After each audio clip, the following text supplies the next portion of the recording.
Bismillahirrahmanirrahim. Assalamualaikum warahmatullahi wabarakatuh.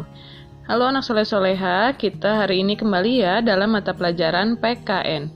Di minggu ini kita masih akan membahas bab 5 dengan materi mengenai kerjasama dalam berbagai bidang kehidupan. Bentuk-bentuk kerjasama dalam berbagai bidang kehidupan di masyarakat. Kerjasama dalam kehidupan di keluarga.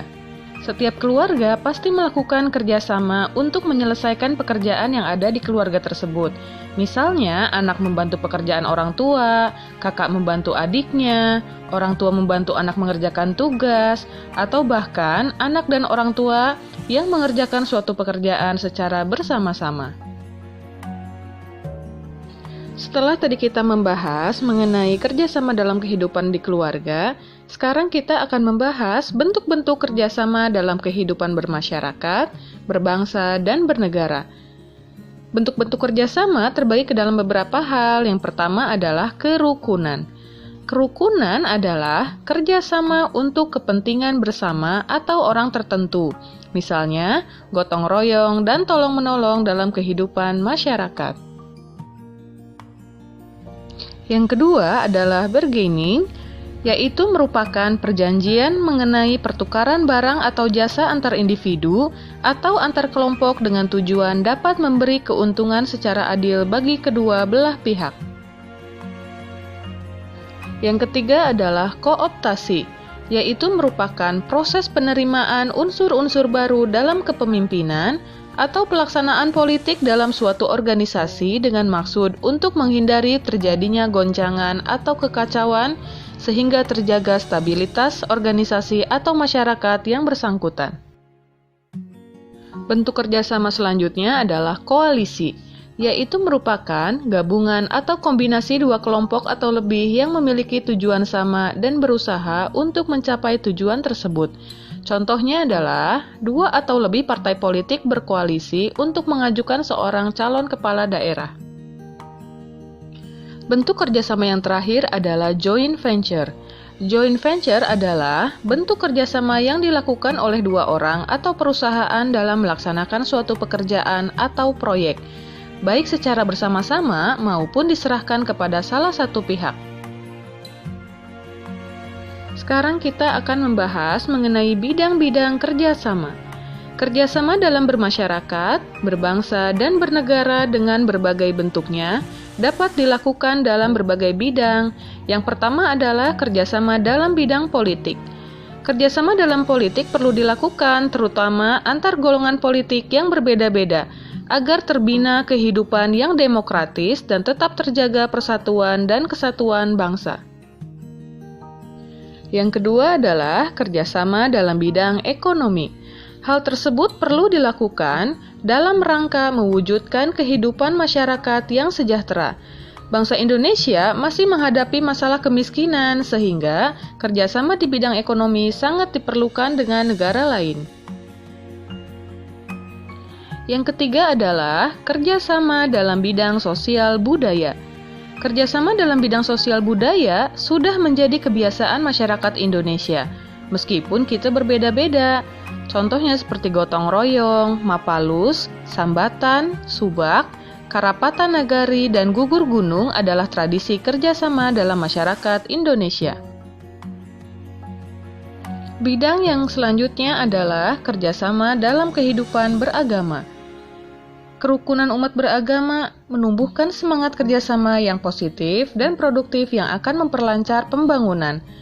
Ajaran agama menuntun agar para pemeluknya hidup bahagia di dunia dan akhirat.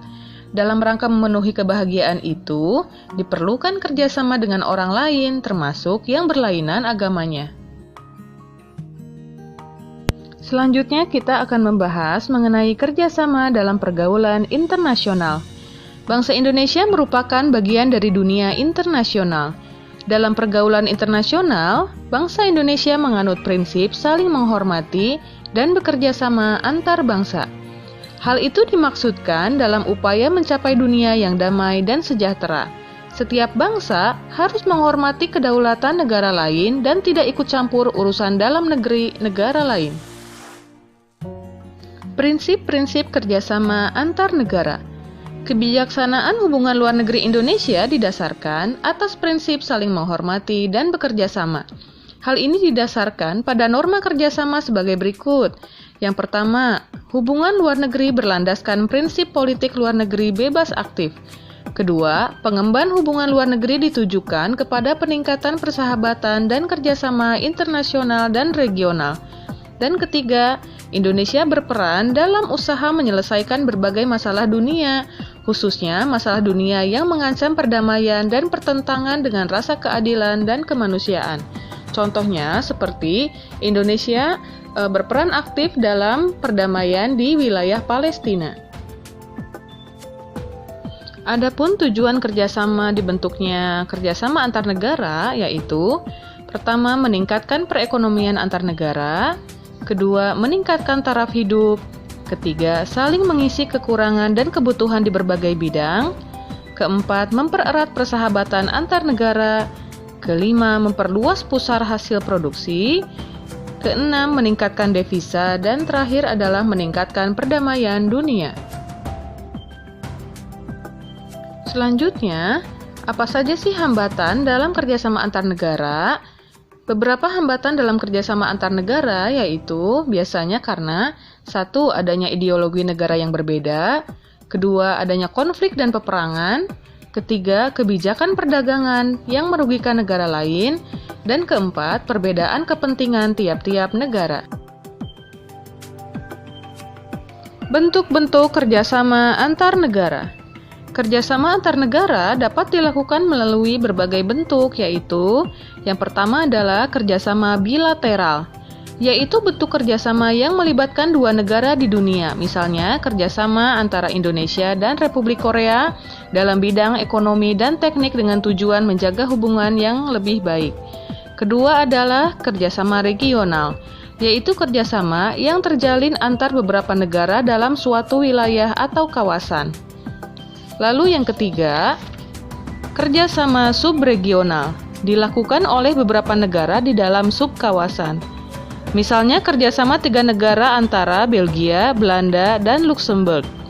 Lalu yang keempat, kerjasama antarregional, yaitu bentuk kerjasama yang melibatkan beberapa negara dalam satu kawasan dengan beberapa negara di kawasan lain. Misalnya, negara-negara Uni Eropa menjalin kerjasama dengan negara-negara ASEAN. Dan yang terakhir adalah kerjasama multilateral, yaitu kerjasama yang melibatkan berbagai negara di dunia tanpa memandang batas wilayah tertentu. Kerjasama ini bersifat global atau internasional, contohnya seperti PBB, WTO, World Bank, ILO, WHO, UNESCO, dan sebagainya. Nah, alhamdulillahirabbil alamin, kita sudah selesai membahas bab 5 ya, mengenai bentuk-bentuk kerjasama. Anak soleh bisa membaca kembali materinya dengan lebih lengkap di buku paket halaman 115 sampai dengan 120. Minggu depan kita akan ulangan ya. Ulangannya adalah dari bab 4 dan juga bab 5. Silakan dipelajari dengan baik supaya bisa mengerjakan soalnya dengan baik di minggu depan. Terima kasih. Wassalamualaikum warahmatullahi wabarakatuh.